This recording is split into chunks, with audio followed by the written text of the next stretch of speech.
Alright, I don't do YouTube videos much, but I figured this is kind of a big one for people who are looking at heat pump hot water tanks. They're awesome, but there is some definite stuff you need to do to make sure it's working.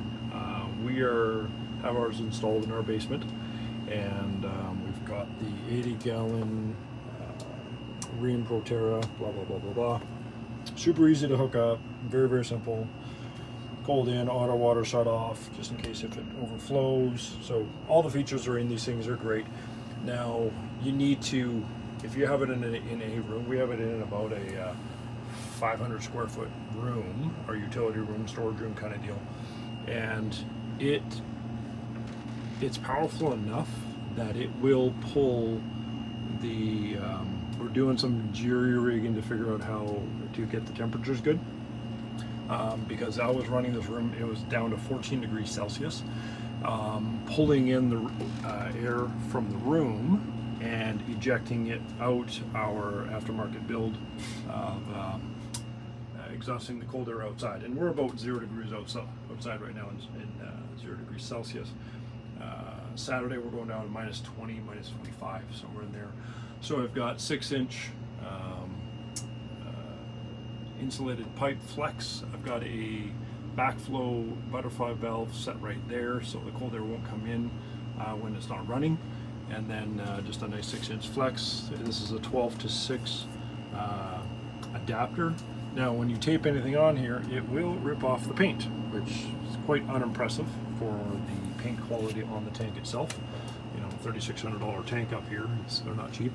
So I didn't want to be drilling in, not sure exactly where I can drill. My son has a 3D printer. We were going to build a mold to do it, but it'd have to be built in 4 parts and then joined together because it's quite a large diameter. It's 10 1/4 to the outside point of all the grids. You can see that in pictures on any manual. So we were going to build it nicely molded, nicely shaped, end up at an 8-inch output, and then we were going to 8-inch it.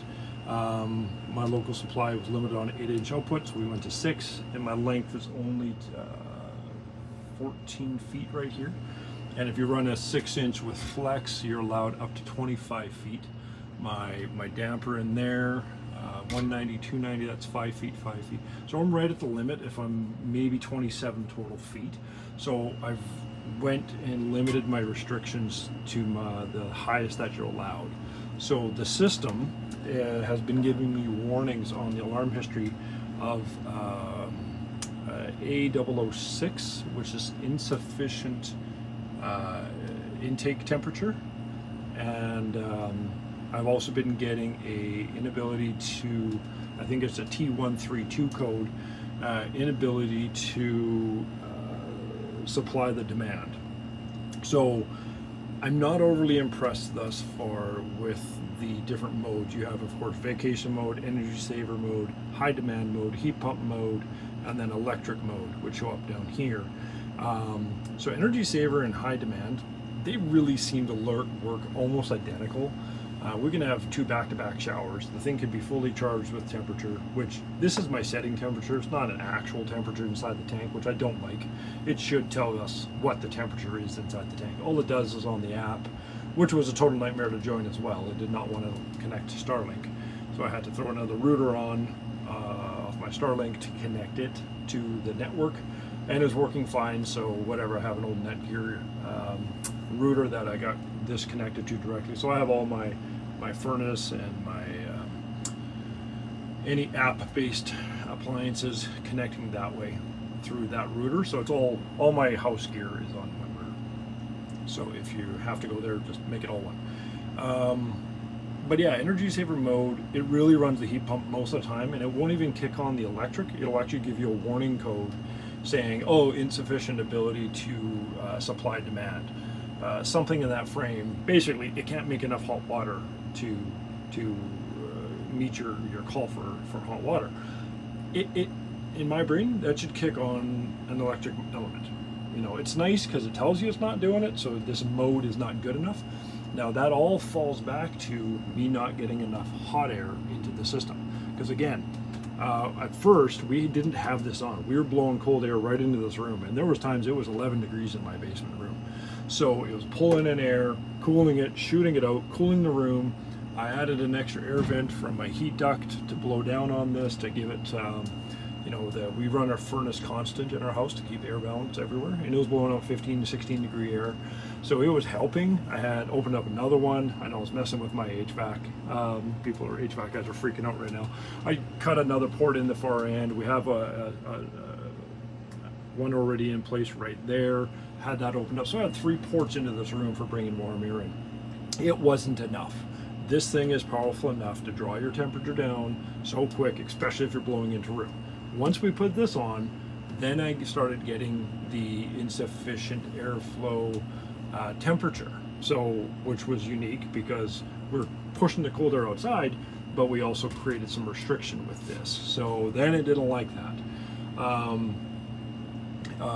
Now just yesterday, where our old hot water tank exhaust port and furnace hot exhaust chimney was, it was hanging down around here, and then pipes in all over. We had 2 40-gallon hot water tanks here and here, and they were running out the 8-inch, actually it was a 6-inch chimney pipe about 24 feet tall through the 2nd floor. We pulled all that piping out, and we capped off the ceiling, the attic space to the ceiling inside the house, and so that's all closed off, re-insulated, vapor barriered, and cut a hole in the upstairs wall in the hallway. So now we're pulling from, we run a wood stove, so it pulls in that beautiful hot air. It's about 25, 26 degrees up there. We were like it really hot in our house, and the dry air is fantastic. So now it's pulling in 25 or 26 degree air into the system. Yeah, this is actually quite warm. That's really working. So this is not our permanent. Again, we've been doing a lot of testing. I mean, we're using our cardboard box as our seal. But I just wanted to give anybody, you know, a quick prelim. It's never going to be pretty. I don't care that it looks like this. You know, this is our design. There's my drain for my condensate. Just tapped into my furnace condensate, and then my pump runs it up and over off into a drain point. Yeah, you know, nothing princey. This is a utility room, doesn't have to be beautiful. And yeah, I'm running at 130 today. It ran. I'm at about 3.5 kilowatts of usage. Previous days, there was times I was pulling 16 kilowatts. So I will be running solar to power all a massive solar system. That's a whole other story. I may share YouTube's on that. But anyway, that's where it's at. It is an impressive system. It's very powerful.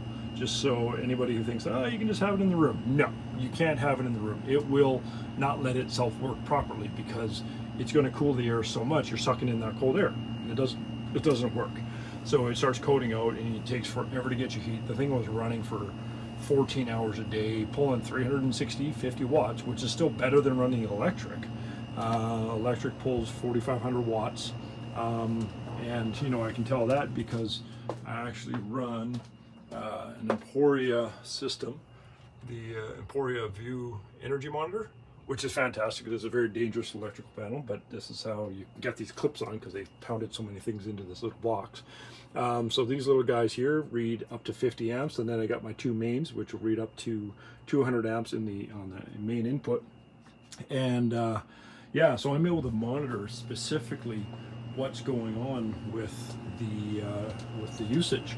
So I have this on circuit right now, and first day it used 19 kilowatts to heat the water up, and I had it on energy save mode, but of course our water was like 25 degrees Celsius, so it was pretty chilly. Yeah, no, I'm sorry, way colder than that, 25 degrees Fahrenheit. So it was cold, and whatever your conversion, I think 32 is freezing. If you're American, sorry, I don't know your conversions. So yeah. Clearly, guys, I'm not a professional at YouTubing stuff, but it is critically important. Get yourself a hot air intake. You have to do that. Otherwise, energy mode's going to suck. You're going to be running it all the time. It may coat out on you. Getting your cold out, we're going to be insulating wrapping this with just some normal wrap, and changing up to a straight pipe to reduce our resistance. We're going to cut out the interior of that guy, put a 5-footer of rigid inside.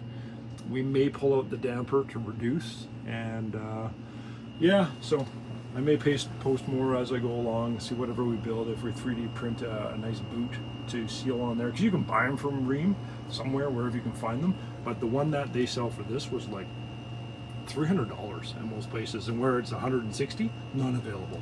And then the one output, I think it was 120 if it's available, but it's coming in at like $250. So you're spending $550 right from, you know, a supplier who actually has them to get a molded, beautiful little thingy that screws on perfectly and gives you an 8-inch output.